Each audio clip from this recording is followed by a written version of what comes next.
Good morning, all. Welcome to the next lecture on the software engineering. Today's lecture is on the risk management. The session plan for the today's lecture is introduction to the risk management. What are the types of the risk? What is risk management? What is risk identification? What is risk analysis? What is risk planning? And what is risk monitoring? So first of all, we will discuss about what is risk. कि risk क्या है, किसी software project में risk क्या होता है. तो risk क्या है, risk can be defined as the probability of an event, hazard, accident, threat और situation occurring and its undesirable consequences. एक जनरल डिक्शनरी मीनिंग जो रिस्क है उसका मतलब क्या है, हमारे पास कोई भी एक अनडिजायरेबल कॉन्सिक्वेंस, फॉर एग्जांपल कोई भी ऐसी अनडिजायरेबल इवेंट हो जाए, कोई भी हजार्ड हो जाए, कोई एक्सीडेंट हो जाए, थ्रेट हो जाए या सिचुएशन ऐसी आ जाए जिससे हमारी जो एक नॉर्मल रूटीन है उसके ऊपर अनडिजायरेबल इफेक्ट पड़े, उसको हम बोलते हैं रिस्क. तो रिस्क क्या है, risk is a factor that could result in a negative और पॉजिटिव कॉन्सिक्वेंस. जिसका जनरली हमारे जो इवेंट है, नॉर्मल इवेंट, उसके ऊपर एक नेगेटिव कॉन्सिक्वेंस या नेगेटिव इफेक्ट पड़े, उसको हम बोलते हैं risk. When risks are analyzed, जब रिस्क को एनालाइज किया जाता है, it is important to quantify the level of the uncertainty and degree of the loss associated. Generally हमारे पास रिस्क क्या है, प्रोबेबिलिस्टिक इवेंट है कि जरूरी नहीं है हमारे पास क्या कोई रिस्क हैपन हो ही हो.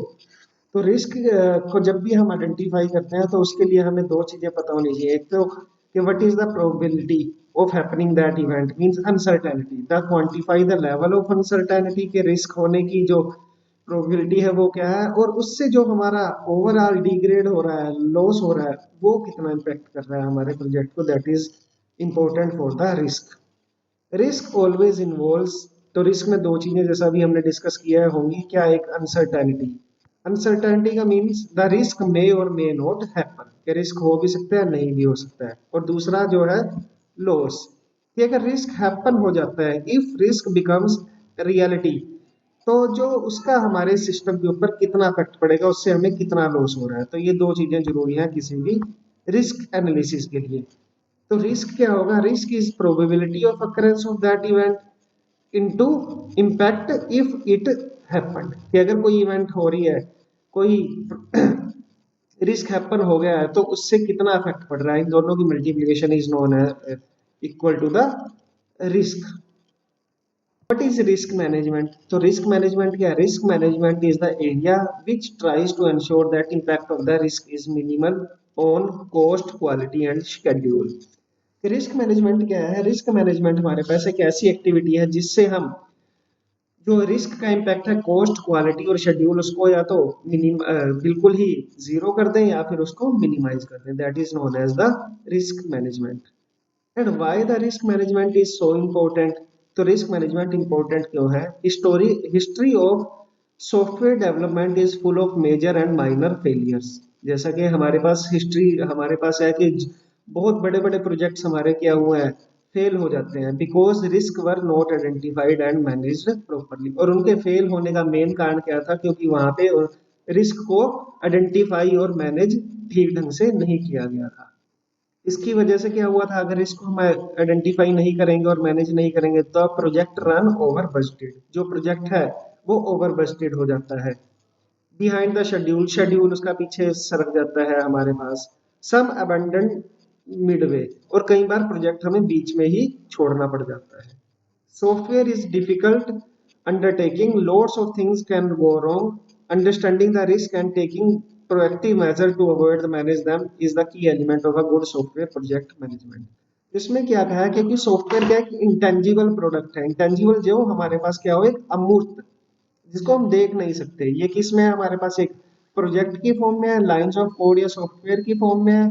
तो अगर हम किसी प्रोजेक्ट मैनेजमेंट में रिस्क को इजिली स्टार्टिंग में ही अंडरस्टैंड कर ले और उनके लिए प्रोजेक्ट प्रोएक्टिव मेजर ले ले, प्रोएक्टिव एक्शन ले ले, ताकि हमारे पास जो रिस्क है वो ना हो या उसका इफेक्ट मिनिमल हो, तो हमारे पास क्या होगा, that is a good quality of a good software project management. Now we will discuss about what are the types of the risk. Risk को बेसिकली अलग अलग कैटेगरीज में डिवाइड किया गया। यहाँ पे हम ब्रॉडली बात करेंगे इन 5 कैटेगरीज की। First is the risk related to the project, second one is the technical risk, third one is the business risk, fourth one is the predictable risk and fifth one is the unpredictable risk. Project risk क्या है? नाम से ही clear हमारे पास। Project risk क्या है? ऐसे risk जो किसी प्रोजेक्ट को, हमारे ओवरऑल प्रोजेक्ट को अफेक्ट करें। अब प्रोजेक्ट रिस्क के फैक्टर्स क्या है? मॉनेटरी या बजटरी फंड, कि हमारे पास बजट ओवर बजट हो गया है हमारे पास, या बजट को हमें कट करना पड़ गया बीच में due to unavoidable circumstances. Second one schedule slippage, कि हमारा जो शेड्यूल है वो स्लिप कर रहा है, कि वो पीछे हट रहा है हमारे पास due to some factors. Personal का मींस जो सॉफ्टवेयर टीम है, जो पर्सन्स अटैच्ड है उस सॉफ्टवेयर को डेवलप करने में, उनसे रिलेटेड जो फैक्टर्स है, कि उनमें से हमारे पास क्या हुआ, टीम में से कुछ पर्सन हमारे लेफ्ट कर गए हैं। रिसोर्सेज में सब आएंगे, फिजिकल रिसोर्सेज और प्रैक्टिकल रिसोर्सेज, के जो भी हमें रिसोर्सेज चाहिए उस प्रोजेक्ट को कंप्लीट करने में, उनसे रिलेटेड जो भी फैक्टर्स होंगे। Next one is customer related issues, के कस्टमर से रिलेटेड इश्यूज हैं, कि कस्टमर से रिलेटेड जो भी रिस्क फैक्टर होंगे वो भी क्या होंगे, प्रोजेक्ट रिस्क में ही काउंट होंगे। और इसका अफेक्ट क्या होगा इन फैक्टर्स का? These can affect directly the project plan, इनकी वजह से क्या होता है, प्रोजेक्ट की प्लानिंग डायरेक्टली अफेक्ट होती है। If the risk become real, और अगर ये वाले रिस्क रियल बन जाए, then it is likely that project schedule will be slip and the cost will increase, which is the major drawback of any software project process. Second one type है हमारे पास risk का, technical risk. तो technical risk में जो factors major role play करते हैं वो कौन है? पोटेंशियल डिजाइन एंड इम्प्लीमेंटेशन, कि जो प्रोजेक्ट का हमने डिजाइन बनाया है, सॉफ्टवेयर का जो डिजाइन बनाया और उसका जो इम्प्लीमेंटेशन है, वहां पे हमारे पास कौन कौन से रिस्क इन्वॉल्व होंगे? Those are known as the potential design and implementation related technical risk. Second one is interface risk, third one is verification, कि हमारे पास वेरिफिकेशन के टाइम में कुछ रिस्क आ गए हैं।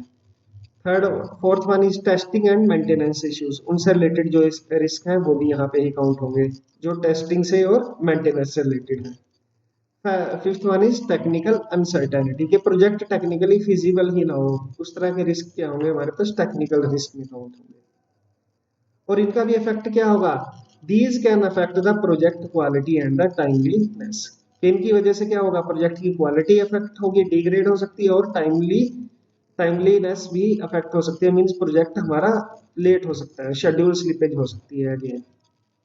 If the technical risk becomes reality, then implementation may become difficult and even sometimes impossible. तो technical risk है, उससे रिलेटेड जो सबसे बड़ा हमारे पास हार्मफुल इफेक्ट है, कि हमारी जो इम्प्लीमेंटेशन है वो क्या हो सकती है, डिफिकल्ट हो सकती है, और इवन कई बार इम्पॉसिबल भी हो सकती है, तो हमें ओवरऑल प्रोजेक्ट बीच में ही ड्रॉप करना पड़ सकता है। Third one is the business risk. अब बिजनेस रिस्क क्या है? जब हमारे पास एक बार प्रोजेक्ट बन के क्लियर तैयार हो गया, तो उसको बेचने के टाइम में जो रिस्क होंगे वो those are also related to the business risk. This type of risk embodies the risk of building a super product that nobody needs, losing monetary fund और personal commitments। इसका मीनिंग क्या है? कि हमने एक ऐसा प्रोजेक्ट बना दिया है जो बहुत बढ़िया है, लेकिन किसी को उसकी रिक्वायरमेंट नहीं है, तो ये क्या है, एक तरह का बिजनेस रिस्क है। Super product but nobody needs, उसकी किसी को भी रिक्वायरमेंट नहीं है। जैसे लूजिंग मॉनेटरी फंड, कि हमारे पास क्या हुआ, मॉनेटरी या जो फंडिंग है उससे रिलेटेड जो रिस्क आए हैं वो भी क्या आएंगे, बिजनेस रिस्क में आएंगे। पर्सनल कमिटमेंट, जो हमारे कमिटमेंट हुआ है, मीन जो एग्रीमेंट हुआ है कस्टमर और डेवलपर के बीच में, उससे रिलेटेड रिस्क है, वो भी क्या है, बिजनेस रिस्क है। सबसे पहला अगर हम यहाँ पे बात करें ब्रीफली, तो first is the market risk. Market risk का मतलब कि हमने एक ऐसा प्रोडक्ट बना दिया है विच इज एक्सीलेंट, अपने आप में तो एक्सीलेंट है, but no one really wants, लेकिन किसी को उसकी रिक्वायरमेंट नहीं है। Second one strategic risk. Strategic risk का मीनिंग क्या है? Building a product that no longer fits with the overall business strategy for the company. कि फॉर एग्जांपल हमने क्या एक ऐसा प्रोडक्ट बना दिया है जो हमारे पास क्या हो, एमएस डोस बेस्ड प्रोडक्ट हो, लेकिन आज के टाइम में मोस्ट ऑफ द कंपनीज क्या कर रही है, उस MS विंडोज या और ऑपरेटिंग सिस्टम यूज करें एक्सेप्ट फॉर द MS डोस, तो वहां पे उन कंपनी की नीड के अकॉर्डिंग वो फिट नहीं हो रहा, तो ये भी क्या हुआ, स्ट्रेटेजिक रिस्क हुआ कि building a product that no longer fits into the overall business strategy of the company. Third one, sales risk, कि उसको हमें जो प्रोजेक्ट बना दिया है और सेल टीम को नहीं पता कि उस प्रोजेक्ट को बेचना कैसे है। Building a product that the sales force does not understand how to sell, ये भी क्या, बिजनेस रिस्क है। मैनेजमेंट रिस्क, मैनेजमेंट रिस्क का मीनिंग क्या है, losing the support of senior management due to change in the focus और change in the people, के जो टॉप मैनेजमेंट है उनका उस प्रोजेक्ट में से क्या हुआ है, चेंज, माइंड जो चेंज हो गया, फोकस उनका चेंज हो गया, तो ये भी क्या है हमारे पास बिजनेस रिस्क है। कि उस दौरान हमें क्या करना पड़ सकता है, बीच में ही उस प्रोजेक्ट को ड्रॉप करना पड़ सकता है। बजट रिस्क, लूजिंग बजटरी और पर्सनल कमिटमेंट, कि हमारे पास जहां से बजट फंडिंग होनी थी वो हमारे पास बंद हो गई है, तो ये भी क्या है, बिजनेस रिस्क है। और इनका इफेक्ट क्या होगा, threaten on the viability of the software to build and often jeopardize the project और प्रोडक्ट, इसकी वजह से हमारे पास क्या हो जाएगा, सॉफ्टवेयर को बीच में ही रोकना पड़ सकता है। Categories, predictable and unpredictable risk. Predictable risk क्या है, जिनको हम पुराने जो हमने प्रोजेक्ट ऑलरेडी बनाए हैं उनसे हम हिस्टोरिकल एक्सपीरियंसेस जो मिले हैं या पास्ट एक्सपीरियंसेस मिले हैं उसके बेस पे जब जिन रिस्क को आइडेंटिफाई किया जा सके उन रिस्क को हम बोलते हैं प्रिडिक्टेबल रिस्क। तो risk that are that that are extrapolated from the past project experience, कि जिनको हम एक्स्ट्रापोलेट मतलब जिनको हम एस्टिमेट कर सके अपने पास्ट एक्सपीरियंस से, ऐसे एक्सपीरियंसेस को, ऐसे रिस्क को हम बोलते हैं predictable risk. For example, staff turnover के कितने स्टाफ चाहिए हमें उस तरह के प्रोजेक्ट में। Poor communication with the customer, के कस्टमर में अगर किसी पुराने प्रोजेक्ट में हमारा कम्युनिकेशन पुअर रहा था तो अब हम उसको इम्प्रूव कर सकते हैं। Dilution of staff effort, on going maintenance request etcetera, के स्टाफ की टीम को हम कम ज्यादा कर सकते हैं, मेंटेनेंस में क्या इफेक्ट रहेगा। These are the predictable risk. और अनप्रेडिक्टेबल रिस्क जो अभी तक हमारे पास अनफोर्सीन है, जिनके हमारे पास जो अभी तक नहीं हुए, risk that are extremely difficult to identify in advance, उस तरह के रिस्क को हम बोलते हैं अनप्रेडिक्टेबल रिस्क। जैसे जोकर इन डेस्क, ये एक बहुत ही फेमस आइडियम है, इसका मीनिंग है कि हमें नहीं पता कि कौन कब धोखा दे जाए, तो ऐसे रिस्क को हम बोलते हैं unpredictable risk. After that we will discuss about risk management. अब रिस्क मैनेजमेंट क्या है, रिस्क मैनेजमेंट बेसिकली क्या है, एक ओवरऑल प्रोसेस है जिसमें हमारे पास कई स्टेप्स होंगे, तो उस प्रोसेस के उन सभी स्टेप्स के कॉम्बिनेशन को हम बोलते हैं रिस्क मैनेजमेंट प्रोसेस। तो रिस्क मैनेजमेंट में जो बेसिकली हमारे पास जो 4 मेन स्टेप्स हैं वो है रिस्क आइडेंटिफिकेशन। जो पहला स्टेप है वो क्या है, सबसे पहले हमें रिस्क को आइडेंटिफाई करना है कि कौन कौन से रिस्क हो सकते हैं, जो प्रिडिक्टेबल रिस्क हैं उनको हम आइडेंटिफाई करें। दूसरा, रिस्क को एनालाइज करें कि जो हमने रिस्क आइडेंटिफाई किए हैं उनका एनालिसिस करें कि कौन से रिस्क हमारे पास ज्यादा अफेक्ट कर रहे हैं हमारे प्रोजेक्ट को और कौन से कम कर रहे हैं, किनका होने की प्रोबेबिलिटी ज्यादा है, किनके होने की प्रोबेबिलिटी कम है। तो उसके बेसिस पे हम रिस्क को क्या करते हैं, रैंक करते हैं बेसिस अपॉन देयर प्रोबेबिलिटी और impact. Third one, risk planning. Risk planning में क्या होगा, एक प्लान होगा हमारे पास के उन रिस्क को अगर वो हो जाते हैं तो कैसे हैंडल करना है या कैसे अवॉइड करना है। It is known as the risk planning. It is a planning to manage the risk with high probability and high impact, के जो रिस्क हाई प्रोबेबिलिटी प्रोबेबिलिस्टिक है और हाई इम्पैक्ट है, जिनका कॉस्ट, स्टाफ या शेड्यूल के ऊपर, उनको मैनेज करने का तरीका is known as risk planning. Next is risk monitoring और कंट्रोल। तो रिस्क मॉनिटरिंग में आता है कि अगर रिस्क हमारे पास, रिस्क को हम कॉन्स्टेंटली अपने प्रोजेक्ट को असेस करते हैं और उसके बेस पे रिस्क को मिटिगेट का मतलब हम अवॉइड कर देते हैं और अपनी प्रोसेस को रिवाइज कर देते हैं, that is known as the risk monitoring और कंट्रोल। सबसे पहला अब हमारे पास आता है रिस्क आइडेंटिफिकेशन। तो रिस्क आइडेंटिफिकेशन क्या है, it is a systematic attempt to specify threats to the project plan.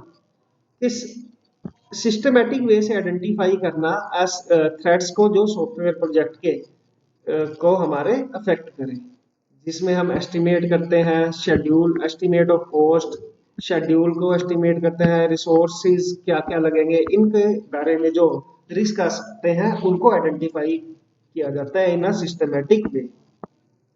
By identifying known and predictable risk, the project manager takes the first step toward. इनके बेसिस पे जो हमने risk identify किए हैं, तो project manager क्या करेगा, या तो उनको अवॉइड करेगा, अवॉइड करने के जो प्लानिंग है वो करेगा कि कैसे उन जो रिस्क होने के चांसेस है उनको कैसे अवॉइड किया जा सकता है, और इफ अगर अवॉइड नहीं किया जा सकता तो उनको कैसे कंट्रोल किया जाएगा जो उनसे इफेक्ट पड़ेगा। That is known as that is the help can be done with the help of risk identification. There are two types of risk for each category. दो तरह के रिस्क होंगे, generic risk which are potential threat to every software project, जो generally हर project में आते ही आते हैं हमारे पास, और दूसरा प्रोडक्ट स्पेसिफिक, जो उस प्रोजेक्ट या उस प्रोडक्ट से रिलेटेड स्पेसिफिक रिस्क है। These can be identified only by those with a clear understanding of the technology, the people and the environment that is specific to the software to be built. तो generic risk को identify करना comparatively easy है, लेकिन product specific risk को identify करना special is difficult as compare to generic risk. क्यों? क्योंकि इसके लिए हमारे पास स्पेसिफिक पीपल होने चाहिए जो उस तरह की इन्वायरमेंट में काम कर चुके हों already. To identify product specific risk, the project plan and statement scope are examined. एक बार इनको आइडेंटिफाई करने के बाद प्रोजेक्ट के प्लानिंग को हम एग्जामिन करते हैं कि how we have to plan to implement that project. अब रिस्क आइडेंटिफाई करने के कौन कौन से मेथड्स हैं?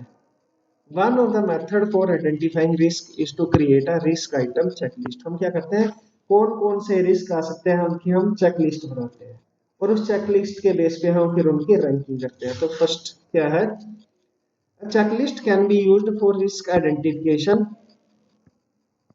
and focuses on some subset of known and predictable risk in the following generic subcategories. क्या हम जो प्रेडिक्टेबल रिस्क है उनकी एक चेकलिस्ट बनाते हैं। फॉर एग्जांपल प्रोडक्ट साइज, इसमें क्या कौन से रिस्क होंगे, इसमें रिस्क होंगे प्रोडक्ट के साइज से related, the risk associated with the overall size of the project to be build और मॉडिफाइड। तो इससे रिलेटेड जितने भी रिस्क होंगे उनको हम आइडेंटिफाई करेंगे यहाँ पे।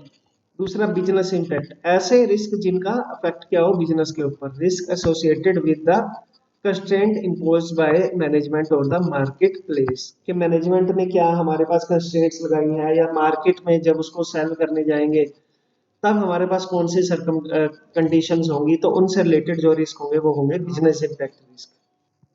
थर्ड, कस्टमर कैरेक्टरिस्टिक्स, के कस्टमर्स की क्या रिक्वायरमेंट है, प्रोसेस की कौन सी प्रोसेस हमें यूज करनी है, किस इन्वायरमेंट में या किस टेक्नोलॉजी के बेस पे हमने अपना प्रोजेक्ट बनाना है, क्या हमारी इस टीम का साइज रहेगा और उस टीम का एक्सपीरियंस क्या रहेगा, उसके बेसिस पे जो भी रिस्क है उनको हम एक चेकलिस्ट बनाएंगे।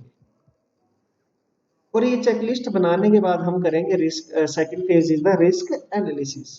तो रिस्क एनालिसिस में क्या होता है कि जो चेकलिस्ट बनी है उसके बेसिस पे हम probability of occurrence of risk, कि उस रिस्क के होने के चांसेस हम चेक करेंगे, और as well as their impact percentage on the project को हम कैलकुलेट करेंगे। तो रिस्क एनालिसिस फेज में हमारे पास बेसिकली इनपुट क्या है, रिस्क आइटम्स मीन जो चेकलिस्ट हमने बनाई है,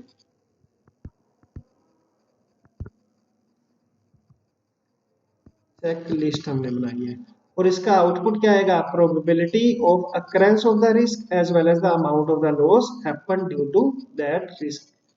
तो ये दो चीजें इससे हमें आउटपुट मिलेगी।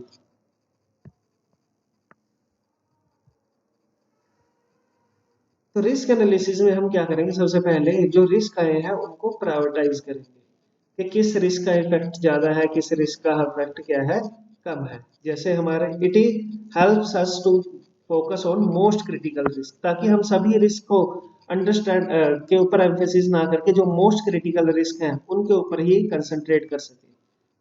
तो रिस्क टेबल इस तरीके से होगा, बन सकता है। One of the example of the risk table is serial number, type of risk के रिस्क का नाम, जैसे personal shortfalls, project size complexity, उसके होने की प्रोबेबिलिटी कैलकुलेट करेंगे, वेट फैक्टर या उससे कितना इफेक्ट होगा वो कैलकुलेट करेंगे, और उसके बाद हम उसका risk R E factor calculate करेंगे, जो मल्टीप्लाई करके आएगा दोनों को, जैसे 5 × 15, 7 × 20, तो इसके बेसिस पे ये वाला रिस्क हमारे पास मोर क्रिटिकल है, तो हम इसको एम्फेसिस ज्यादा देंगे हैंडल करने के लिए as compare to this risk.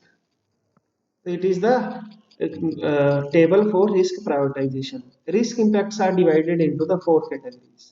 तो उसके बेसिस पे हम 4 कैटेगरीज में रिस्क को डिवाइड करते हैं। फर्स्ट इज कैटास्ट्रोफिक रिस्क, जिनसे हमारे पास बहुत ज्यादा इफेक्ट हो, लार्ज स्केल डिस्ट्रक्शन हो, जो बहुत हैविली हमारे सिस्टम को या प्रोजेक्ट को अफेक्ट करे, तो इनको हमें हैंडल करना ही करना है। उसके बाद आता है क्रिटिकल रिस्क, जो कंपैरेटिवली इनके मुकाबले थोड़ा कम नुकसान करें but again do a heavy destruction. Third one is the marginal, जिनसे हमारी मार्जिनल रिस्क हैं, जिनसे हमारे सिस्टम के ऊपर एवरेज इफेक्ट पड़े, जो एवरेज डिस्ट्रक्शन करे। और निग्लिजिबल, जिनको हम अवॉइड भी कर सके, मीन जिनसे हमारे सिस्टम के ऊपर ज्यादा इफेक्ट ना पड़े, मीन्स निग्लिजिबल और नॉमिनल डिस्ट्रक्शन जो इफेक्ट करे हमारे सिस्टम को। And fourth one third step in the risk management is the risk planning. तो रिस्क प्लानिंग क्या है हमारे पास? बेसिकली रिस्क प्लानिंग को हम रिस्क मिटिगेशन भी बोल देते हैं। रिस्क मिटिगेशन का मीनिंग क्या है कि रिस्क ना हैपन ही ना हो। तो रिस्क प्लानिंग में हम जनरली क्या करते हैं, the main purpose of the risk management plan is to avoid the risk. ऐसा प्लानिंग करना कि जिसकी वजह से वो रिस्क हैपन हो ही ना, उस तरह के प्लानिंग को हम बोलते हैं risk planning phase. A plan is made so that the risk do not occur. तो इसको ही हम रिस्क मिटिगेशन भी बोल देते हैं। If a particular risk can not be avoid, और कई बार ऐसा होता है कि हम किसी रिस्क को अवॉइड नहीं कर सकते, तो उस केस में हम क्या करेंगे, एक ऐसा प्लान बनाएंगे ताकि हमारे पास जो रिस्क का इम्पैक्ट है वो कम से कम हो। इस तरह की प्लान। तो रिस्क प्लानिंग में क्या होगा, हम एक ऐसा प्लान बनाएंगे so that the risk does not happen, और if happen then its impact will be minimal. The components of the risk management plan, इसके कंपोनेंट्स कौन कौन से हैं? Priority of the risk and their impact, information regarding the risk management, factors और person responsible for the risk management, approaches and resources needed for the risk management. तो या this is the risk planning phase. And the last one is the risk monitoring phase. तो risk monitoring phase क्या है हमारे पास? Risk monitoring phase है कि जब हमारे पास रिस्क प्लानिंग कर लिया है, कुछ रिस्क को हमने अवॉइड कर दिया है, लेकिन कुछ रिस्क को अवॉइड नहीं किया जा सकता, तो उस केस में जब हम प्रोजेक्ट को इम्प्लीमेंट कर रहे हैं, तो वहां पे उसको देखते हैं, रिस्क को मॉनिटर करते हैं, और उसके बेसिस पे हम अपने प्लान को चेंज करते, अपडेट करते हैं, सो that the effect of the risk can B minimised. और अगर कोई अनप्रडिक्टेबल रिस्क हो गया है, तो उसके अब उसकी क्या हम स्ट्रेटेजी अपनाएं so that its effect can be minimised. It is all the process of the risk monitoring. It involves the activities of monitoring the status of various risk and their controlling activities। तो यहाँ पे हम क्या करते हैं, हम हर एक risk को एनालाइज, उनके स्टेटस के बारे में हम अपडेशन रखते हैं, और उसके बेस पे हम अपना स्ट्रेटेजिक प्लान चेंज कर देते हैं। Project, it involves project tracking activity with 3 primary objectives. Number 1, assessing whether the predictable risk happens or not। तो सबसे पहले से हम देखते हैं कि अगर रिस्क हुआ भी है, जो रिस्क हैपन हुआ है या नहीं हुआ है। दूसरा, ensuring risk aversion steps are being properly applied। Risk aversion का मतलब रिस्क को दूर करने के जो स्टेप्स हैं वो हमने इजिली अप्लाई किए हैं या नहीं किए। One of the most important part of this is to collect information for the future risk analysis. तो इसमें हम क्या करते हैं, determine which risk posed which problems throughout the project. उनके बेसिस पे हमें एक प्रॉपर इंफॉर्मेशन बना के रखते हैं ताकि हमारे पास फ्यूचर में उन रिस्क को हैंडल करने में हेल्प मिल सके। This one is the output of the risk monitoring phase. One simple approach to analyze the risk afresh at each milestone and change the plan as needed। Mean जो भी हमने milestone achieve किया है हर phase के and पे, वहां पे हमें क्या करना पड़ेगा, हर रिस्क को दोबारा से एनालाइज करो और उसके बेस पे अपने प्लान को चेंज कर सकते हैं। That is a good software project management. Now the references for the today's lecture. First one is the we have followed the book An Integrated Approach to the Software Engineering by Mr. Pankaj Lote, and second book which we followed for this lecture is Fundamentals of the Software Engineering by Rajiv Mal, and some of the web resources are google.com, slideshare.net, and geeks.org. So thank you all for listening the lecture.